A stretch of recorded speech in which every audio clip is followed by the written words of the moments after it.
24 घंटा 36 घंटा काम कर रहे हैं, टॉक्सिसिटी बहुत ज़्यादा होती है। हमारे जो सीनियर्स थे वो काफ़ी सपोर्टिव थे। आई थॉट मैं पीजी करूँगी ही नहीं। मैं वर्क लाइफ बैलेंस से सैटिस्फाइड हूँ। वर्क लाइफ बैलेंस बिल्कुल भी नहीं है। मुझे ऐसा लगा कि शायद मुझे अपने लिए ये लाइफ नहीं चाहिए। क्या मैं डॉक्टर बनना चाहूँगी? शायद क्या मैं अपनी दोनों बेटियों को डॉक्टर बनाना चाहूँगी? शायद नहीं। तो मेरी इंटर्नशिप की शुरुआत हुई थी 2016 में। इसमें चैलेंजेस क्या आते हैं कि हमारे वर्किंग आवर्स जो होते हैं ना वो बहुत ही लॉन्ग होते हैं, समटाइम्स 24 आवर्स और 36 आवर्स। दूसरा चैलेंज जो स्पेशली फीमेल्स के लिए होता है कि बहुत सारे गवर्नमेंट हॉस्पिटल्स में प्रॉपर रेस्टिंग एरियाज नहीं होते हैं। मतलब आप इतना सेफ नहीं फील करते हैं वहाँ पर जाकर रेस्ट करने में। आप नाइट ड्यूटी कर रहे हैं, 2-3 बजे आप एक छोटा सा नैप लेना चाह रहे हैं, आप हॉस्टल नहीं जा सकते हैं बिकॉज आने जाने में ही बहुत टाइम लग जाएगा, तो आपको वहीं रेस्ट करना है। मेरी शुरुआत हुई थी पीडियाट्रिक से। देन वहाँ पे मैंने देखा कि जो रेजिडेंट्स होते थे वो घर ही नहीं जाते थे। They used to literally stay in the hospital. हफ्ता हफ्ता वो वहीं रहते थे। इसी तरह फिर मैं मेडिसिन में गई, वहाँ भी सिमिलर सिचुएशन थी। सर्जरी में देखा ऐसा ही था। गायनी में गए, वहाँ पे और बुरा हाल था बिकॉज कॉन्स्टेंटली एक-एक रात में डिलीवरीज़ हो रही हैं, 15-20 बहुत वर्कलोड होता था। वो रेज़िडेंट्स वहाँ पे ही उनके पास कोई ऑप्शन ही नहीं था बिकॉज़ उनकी ड्यूटीज़ ऐसे होती थी 24 घंटा, 36 घंटा कि उनके पास टाइम ही नहीं होता था घर जाने का। तो उन्हें जितना भी थोड़ा बहुत टाइम मिलता था वो वहीं रेस्ट करते थे एंड देन वापस काम पे लग जाते थे। दूसरी चीज़ जो मेरे दिमाग में आई जब मैं नाइट ड्यूटीज़ बहुत ज़्यादा करती थी, बैक टू बैक करती थी, तो मेरा स्लीप बहुत डिस्टर्ब रहने लग गया था।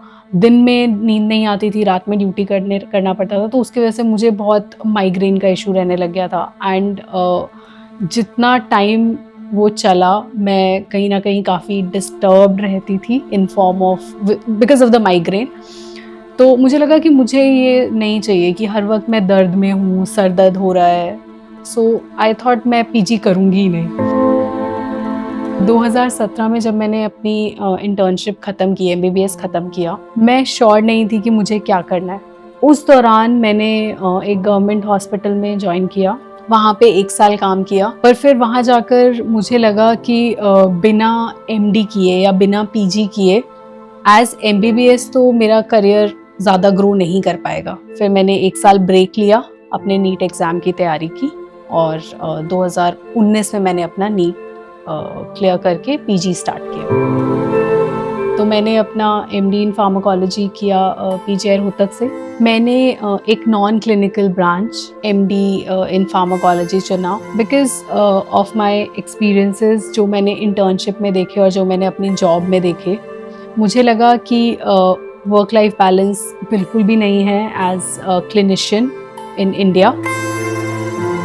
So most of my friends और families were a little shocked because एक ऐसा common perception है हमारे इंडियन मेडिकोज में कि क्लिनिकल ब्रांचेस कहीं ना कहीं बेटर होती हैं देन नॉन क्लिनिकल ब्रांचेस। ऐसे लोग जो शायद इतने कॉम्पिटेंट नहीं हैं वही नॉन क्लिनिकल ब्रांचेस लेते हैं।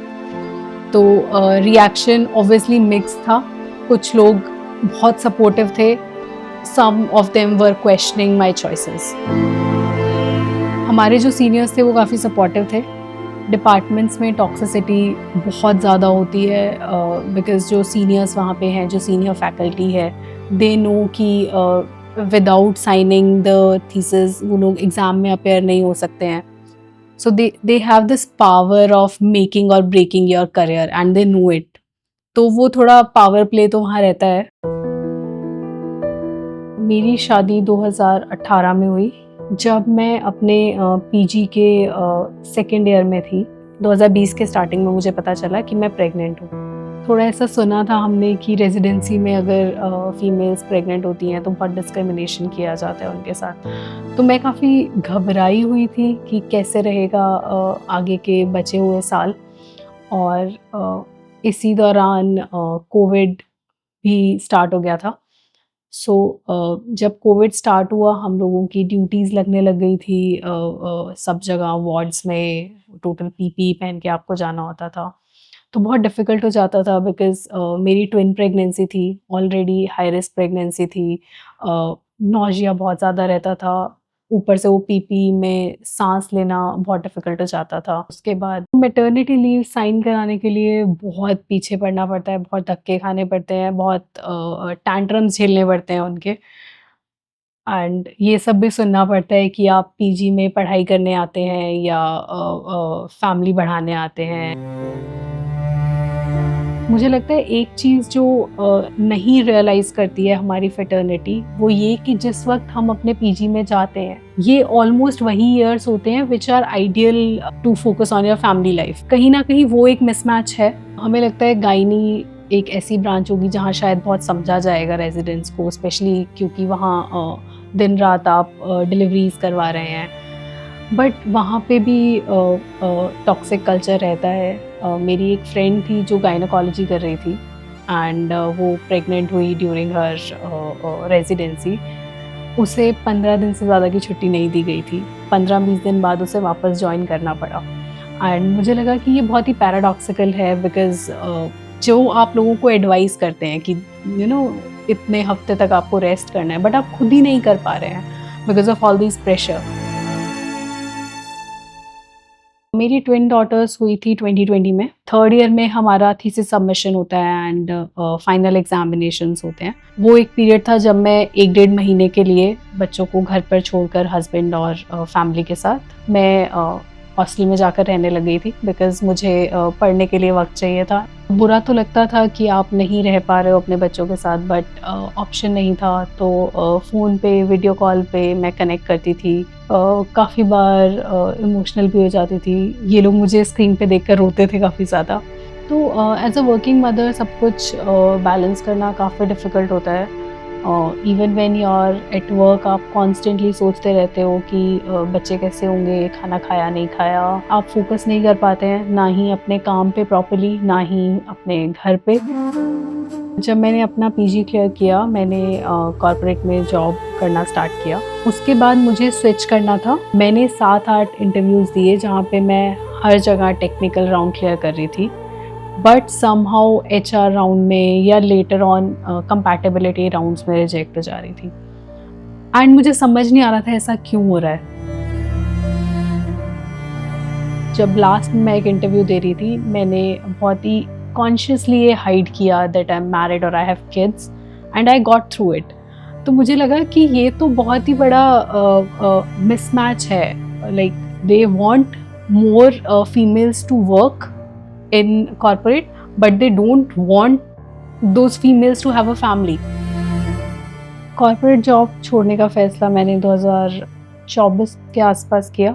वर्क लाइफ बैलेंस काफ़ी ज़्यादा इम्पैक्ट हो रहा था मेरा। मैं घर पर टाइम नहीं दे पाती थी, काफ़ी ट्रैवल इन्वॉल्व होता था। तो कभी कभी रात में 10 बजे मैं बच्चों को सुला रही हूँ एंड देन कुछ काम आ जा रहा है, तो मुझे बहुत अच्छा नहीं लगता था। फिर मैंने सोचा कि क्यों ना टीचिंग लाइन में देखा जाए।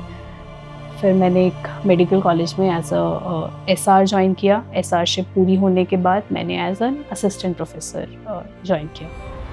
असिस्टेंट प्रोफेसर की लाइफ काफ़ी अच्छी है, वर्क लाइफ बैलेंस अच्छा होता है, आपके फिक्स्ड वर्किंग आवर्स होते हैं, कोई नाइट कॉल्स नहीं है, कोई इमरजेंसी ड्यूटीज़ नहीं होती हैं। क्लिनिकल ब्रांचेस में ऑब्वियसली सैलरी ज़्यादा होती है। इस चीज़ पे अभी मुझे इतना शायद मलाल नहीं आता है बिकॉज़ अपनी करंट लाइफ में अपने वर्क लाइफ बैलेंस से और एक मेंटल पीस से काफ़ी सैटिस्फाइड हूँ। अगर दोबारा मौका मिले तो क्या मैं डॉक्टर बनना चाहूँगी? शायद हाँ। क्या मैं अपनी दोनों बेटियों को डॉक्टर बनाना चाहूँगी?